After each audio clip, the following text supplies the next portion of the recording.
what exactly is Pakistan up to in the state of Jammu and Kashmir? We all know that for the past about 3 to 4 years, there has been a very deliberate attempt by Pakistan to activate the dormant sectors of Rajouri and Poonch south of the Pir Panjal. There has been infiltration into these areas where we had broken the back of terrorism around 2004-2005, and for the last decade plus this area had been lying totally dormant, quiet and peaceful. All the terrorists there had either been driven back across the line of control or had been pushed towards the valley. Now, we all know, it merits reiteration, that when India decided to do away with Article 370 and the notorious 35A, we had as a ample precaution super saturated the valley of Jammu and Kashmir with troops. We had the Amar Yatra ongoing then, and that was a very good cover for us to put in additional troops well before the announcement of the removal of abrogation of Article 370 had to be done. It was very sensible precaution because mainstream parties, Mehbooba Mufti, Farooq Abdullah et al., had been warning India of rivers of blood and nalas of blood, and koi arthi ko kandha dene ke liye nahi milega. Nobody would be there to give a shoulder to the corpse of India. They had gone to those extent to issue those kind of dire threats, very emotive threats, most of it of course sound and fury signifying nothing. But the fact is they were holding out these threats, and as a sensible precaution it was decided to super saturate that area with troops. God is always on the side of the big battalions. The CI grid had been strengthened, the intelligence grid had been strengthened, and as a result nothing happened in Jammu and Kashmir, where you couldn't fly a tricolor in that Lal Chowk. We had tricolors fluttering all over the valley, on the margins of the Dal Lake, in that famous Lal Chowk square, in lights and color, etc. And there was a complete sea change in the valley. Pakistani depredations were reduced to a few isolated attacks against soft targets like some Kashmiri Pandit or some migrant labor, etc., etc. It was all over bar the shouting. And if any terrorist action did happen, a stray or terrorist action against soft targets did take place, that individual was, his self-life was reduced to days and hours, not even weeks. He was gunned down within a matter of days at most, and his corpse was stiff and cold because the grid was active and functional there. Unfortunately, while we had taken these ample precautions, we had taken our eyes off the ball south of the Pir Panjal.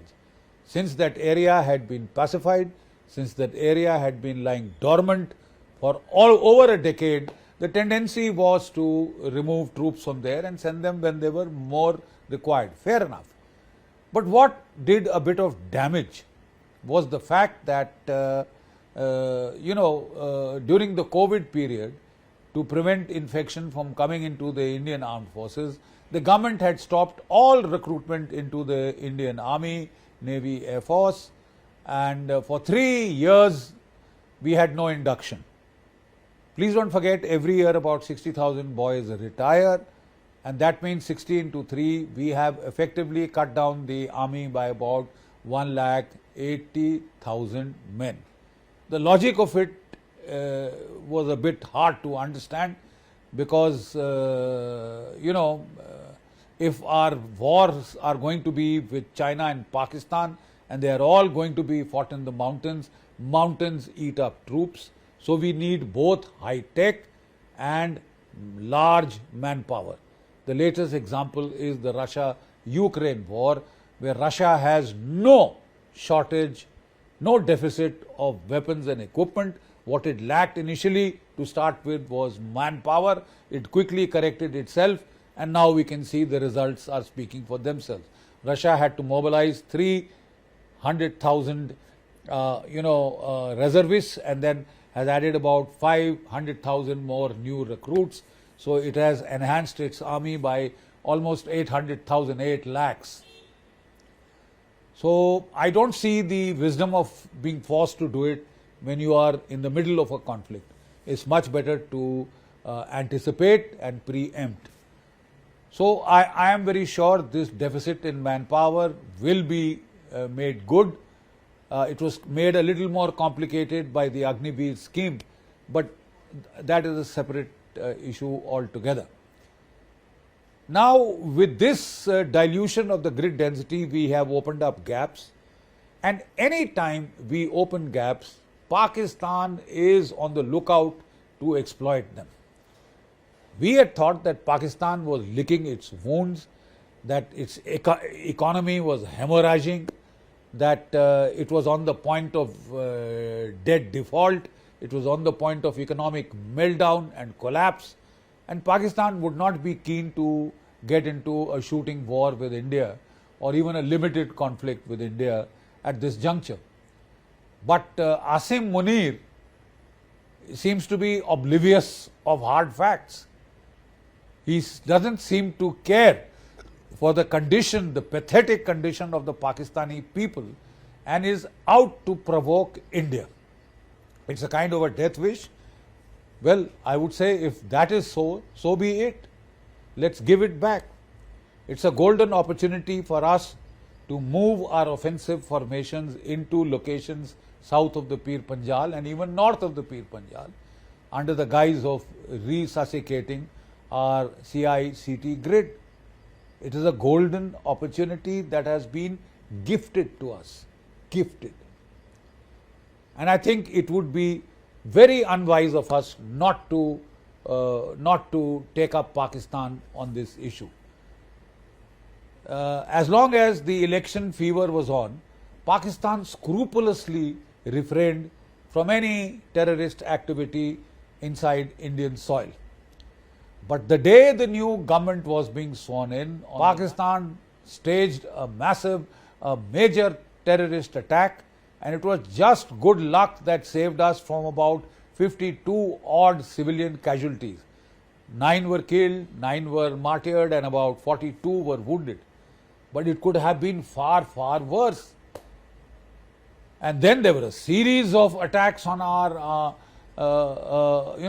army itself, army patrols, army convoys, army isolated elements. Now it is forming a pattern. There have been 12 martyrs. We have lost 12 brave hearts in the month of July itself. There have been a series of kinetic contacts since 9th Modi 3.0 government came into office. Kinetic contacts. If you just plot them on a map, you can see the pattern emerge loud and clear. Pakistan is trying, as part of its infamous K2 plan, to revive terrorism south of the Pir Panjal and in the Punjab. It's trying to put both these sensitive border provinces on the boil. Like I said, if it is a death wish, so be it. So be it. But it is, and we are a little flummoxed by the fact that so far the Indian government has exhibited a phenomenal amount of patience. Even this level of patience is not understood, because we have a ceasefire going on the line of control for the past 4 years. It was negotiated in the time of General Bajwa, who wanted a quiet eastern frontier so that he could intervene in Afghanistan and install a Taliban government in Kabul. We facilitated that by keeping the eastern border quiet. I don't know on whose instigation, but the fact is that ceasefire is still holding, when we know it that Pakistan had started now infiltrating. Now, even as we were piecing together this pattern of contacts, pattern of kinetic encounters over the last 3-4 years, something was happening. something was afoot which was not normal at all. It was not just the cartoon networks suddenly getting a new breath of life or a new lease of life. There was something more sinister that was there. What were the pointers? The pointers were: 1, sophisticated weapons being used.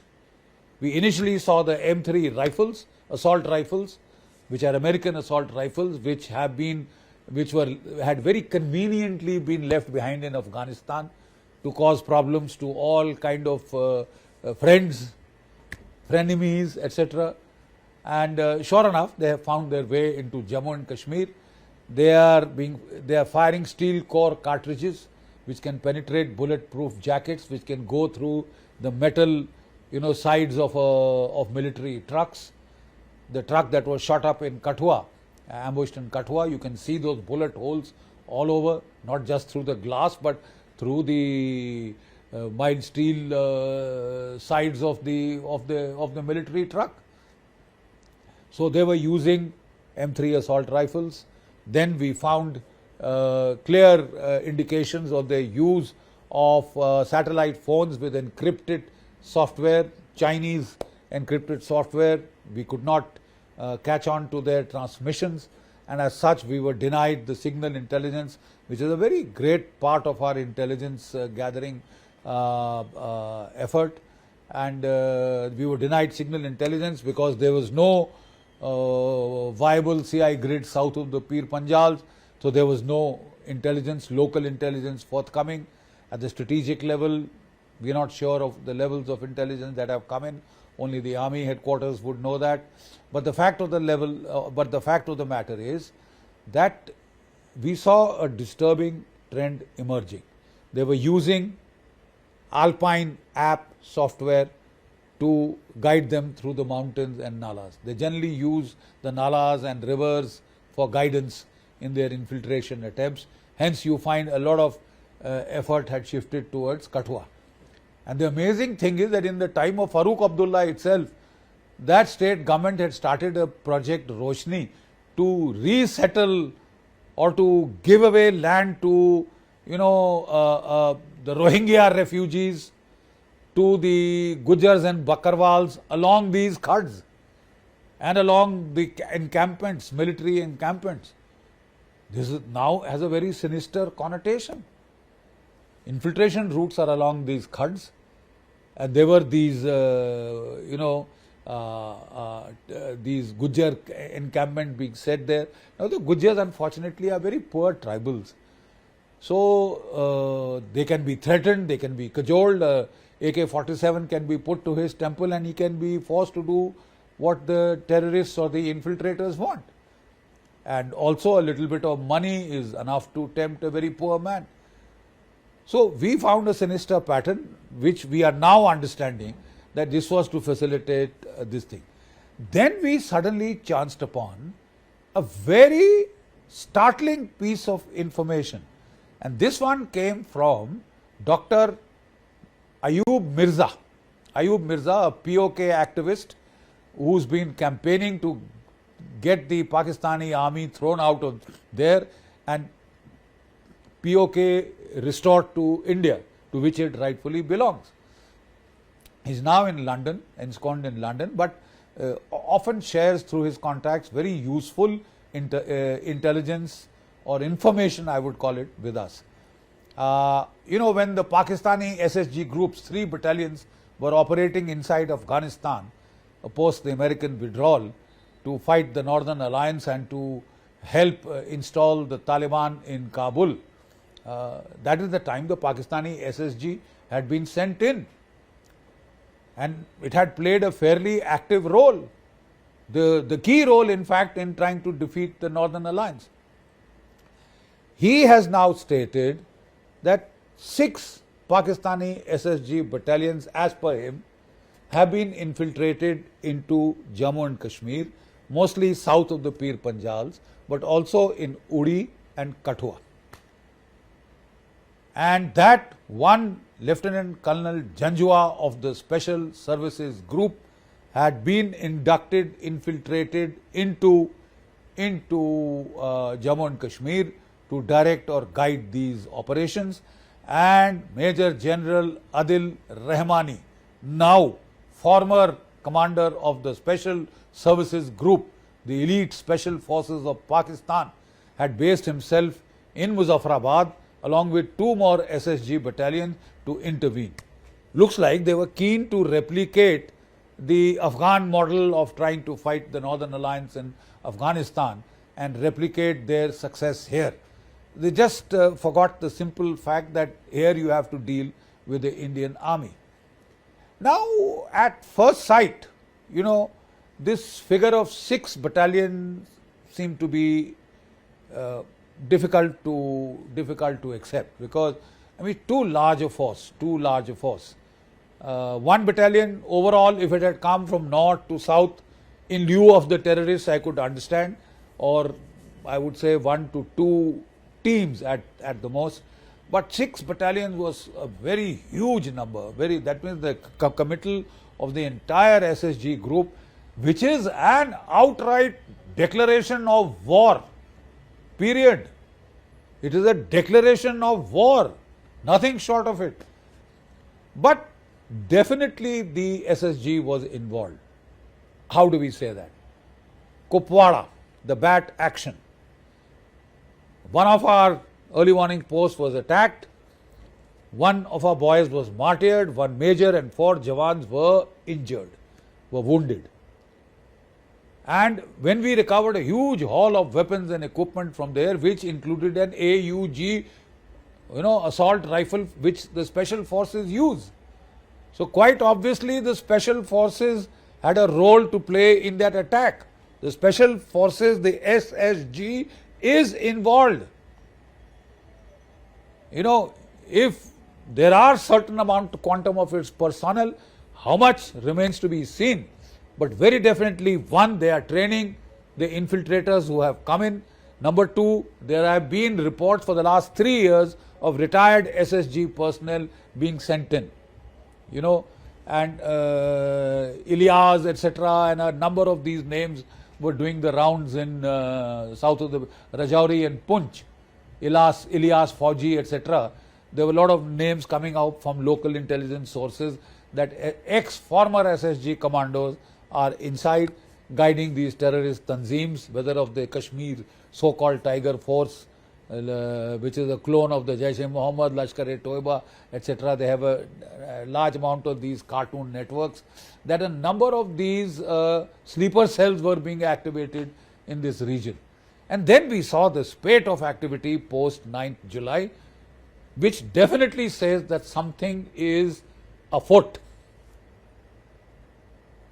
Normally, how do you get to know that something is afoot? The hardest intelligence you get is when there is physical collision of the 2 forces. Like before Kargil, at the time of Kargil, there were 4 gaps. There was 1 gap in the Batalik sector of 20 kilometers plus, 2 gaps of 9 kilometers each in the adjacent sectors, and 1 gap of 3 kilometers plus in the Mashko Valley site. All these 4 gaps were exploited by General Musharraf and his cohorts to infiltrate 5.5 NLI, Northern Light Infantry Battalions, into Kargil to give us the biggest surprise of our life in recent years. Of course, from surprise to reckoning, it didn't take us long. How did we first get to know that they were there? Because we launched a series of pell-mell attacks. Our patrols, our forces were sent in. There were physical contacts, kinetic contacts, exchanges of fire, in which we lost heavily. Because at the best, we were anticipating terrorists. We were not anticipating proper Northern Light Infantry Regiment of the Pakistan Army inside our area. But these kinetic contacts gave us the first indication that it was something major and something very sinister was afoot, and sure enough, thereafter, the beans were spilt out. Of course, the first information had been given by the locals, the local shepherds, 3rd of May. But then, as we pieced together intelligence from our strategic reconnaissance, our satellite reconnaissance, etc., a very clear picture emerged from these kinetic contacts, from these probing attacks, which told us what exactly was happening. And then India mobilized up to 2 divisions. mobilized a hell of a lot of artillery, including Bofors medium guns, multi-barrel Grod rocket launchers, and we blasted the hell out of them and our infantry. Yard by bloody yard, we threw them out of every square inch of our territory, other side of the LC. So is there something Kargil 2.0 in the works? We are not too sure as yet. It may not be something as big in scale, because that would mean an act of war for Pakistan. Even a dimwit like Asif Munir would know that that would be serious trouble for him and his country. So I'm sure they would not dare do so much, but definitely something short of that, he is quite capable. The Pakistanis overrate their capabilities. They always and every time miscalculate, and then they suffer for their hubris. It has happened countless times. It is likely to happen again. But I think we now have to be very careful. We must make up quickly the deficit of our forces south of the Pir Panjal, and I think it's a golden opportunity. We must stage forward our offensive formations to fill up that grid, and they can also, apart from filling up that grid, they can do a lot more, which Pakistan seems to be asking for. The situation is now becoming serious. We'll have to keep our eyes and ears absolutely open to keep a track of what exactly is happening. We need to activate all our sources to find out, to get to the bottom of what exactly is going on. Something is going on. The official figures are 120 to 130 terrorists operating in the whole of J&K, 90% of whom are foreign terrorists, and about 50 to 60 south of the Pir Panjals. There are higher estimates of 140 to 150. We now, I think, within the next few days, the picture should crystallize and emerge with a pooling in of the intelligence sources of the agencies, of the police, local police, and of the army. We must put the grid out so that our local sources are also activated. And it may be time now to stop being reactive and defensive. It's good to wish and pray for peace. It is good to work for peace on planet Earth. It is very good to work for a ceasefire and peace talks between Russia and Ukraine. But I think we may have to look closer home, where people just do not want peace. They don't want to be left alone, nor will they leave us alone to live in peace. Why did Asif Munir meet Victoria Nuland when he went to the United States? A serious poser, serious question, which could tell us that a lot is happening behind the screens that could be very unhealthy. Certainly for Pakistan, and it could give us some trouble. But India, when it gets its act together, can hit and hit back hard. Pakistan, if it wishes to invite trouble, it's its own death wish. The simple fact is, even a limited conflict, even a limited Kargil-like clash at this juncture can destroy the Pakistani economy. Whatever be the military outcome, we are very clear what that will be.